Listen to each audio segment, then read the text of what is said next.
Let me present Ross to you. For a lot of you, the difficulty is coming up on the stage. For me, the difficulty is leaving it. Ross, the stage is yours. Thank you. Thank you. Can we please hear it for Governor David Paterson?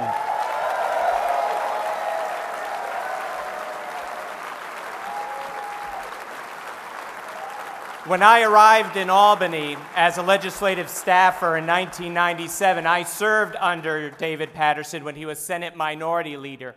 And even back then, I found him to be one of the most intelligent, funny, and decent people in Albany. As governor, he has always put our issues proactively in the front of the agenda. To have him introduce me is truly a humbling honor. Please help me in thanking our governor, David Paterson. Thank you, Governor.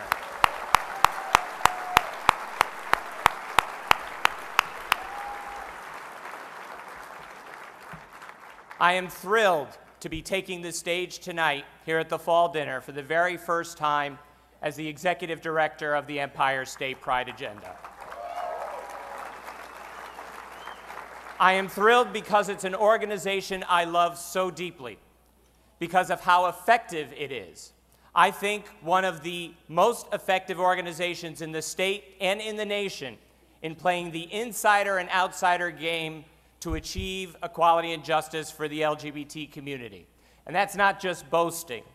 We have a 20-year history of delivering literally 70 individual governmental victories for the LGBT community to prove it. We have made that progress because of our amazingly talented staff, our tremendously dedicated and generous board, and because of the commitment of our supporters all across New York State, and especially all of you here in the audience this evening. In particular, I want to thank my immediate predecessor, Alan Van Capel.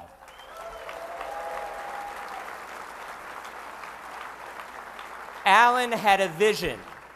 He had a vision that it would be more than LGBT people fighting for our equality and justice. And he implemented that vision through the programs Pride in Our Union, Pride in the Workplace, and Pride in the Pulpit, which are still going strong at the Pride Agenda. Alan, thank you so much for leaving us a strong organization upon which to build. Thank you so much.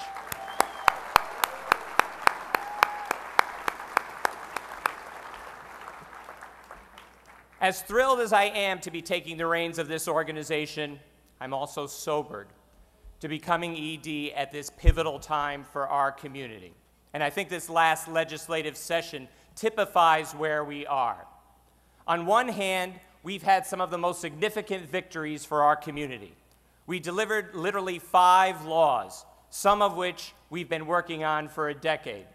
Because of those laws, same-sex couples can now adopt children jointly. They can make medical decisions for each other, and they can get bereavement leave from their employers on the same basis as all others. Because of those laws, our state seniors programs for senior citizens will be more inclusive of our LGBT elders. And of course, LGBT youth will be safer in schools because of the Dignity for All Students Act.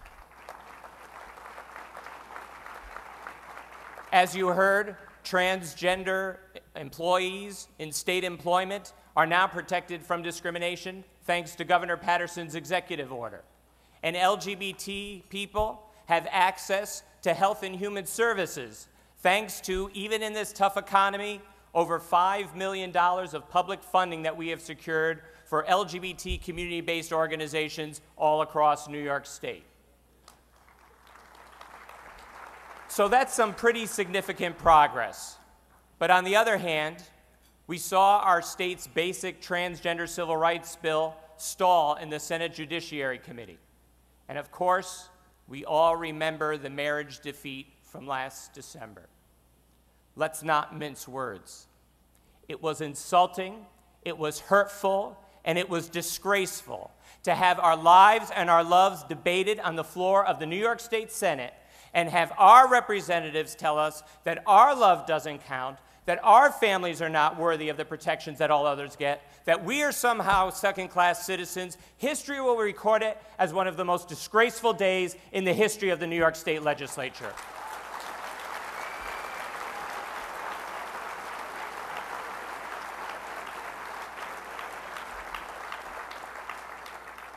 So what is the lesson from all this? On one hand, the significant progress, and on the other hand, the significant setbacks.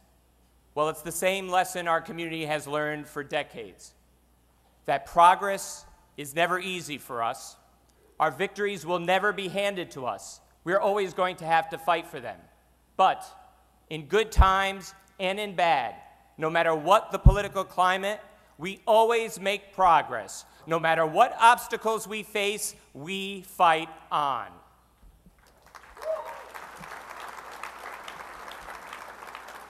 I was cleaning out my office to become executive director. Thank you, Mel. And I came across this. This is a placard from our lobby day in the year 2000. It was the year I joined the staff at the Empire State Pride Agenda. And it's the wish list of what we had gone to Albany fighting for that year. It included a hate crimes law, which would be the first time that sexual orientation was ever even mentioned in New York State law. It included our basic civil rights law, the Sexual Orientation Non-Discrimination Act. It included the Dignity for All Students Act. It included funding for LGBT health and human services, and it said that we will not be one of the 45 states with an anti-marriage law, a State Defensive Marriage Act. I am happy to say, as I stand here today, this wish list is achieved.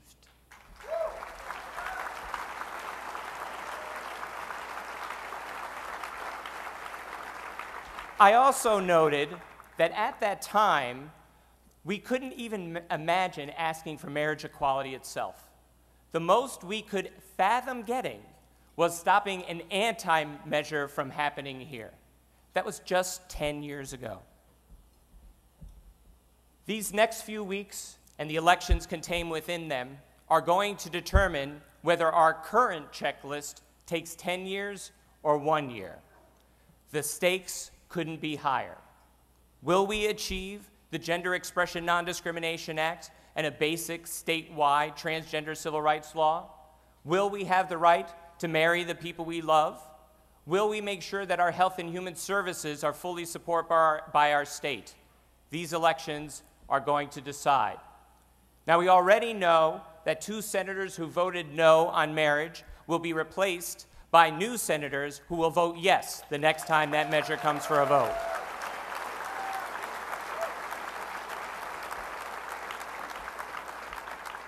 In these elections, we also need to defend our allies in the Senate and Assembly, some of whom have some very tight races.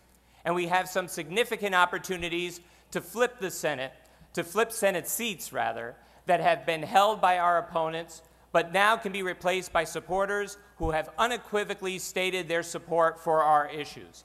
And of course, we need champions in statewide office like governor, lieutenant governor, and attorney general. We are literally fighting for our lives. And this is more than our normal fight for our lives, fighting for ourselves and our loved ones and the ability to take care of each other and our children. We are also seeing a horrific wave of hate crimes being perpetrated against LGBT people. We are seeing young people literally kill themselves because of fear or abuse because of who they are. And into that climate comes a gubernatorial candidate of one of the major parties of New York State saying that being LGBT itself is not valid, and anybody who teaches so is brainwashing our youth. Now, I don't know about you, but frankly, I don't care what Carl Palladino thinks of me as a gay man. But I do want him to know we have heard far worse from people with far more power and far more credibility. We have fought them, and we have won against them too. And I say to anyone seeking elected office in New York State, We are law-abiding, tax-paying citizens. We will not be told we are less than. We will not be told that our lives and our loves are less valid. We've been through that before. We will not stand for it again. We have fought too hard for too long. We are not going back. We will fight on.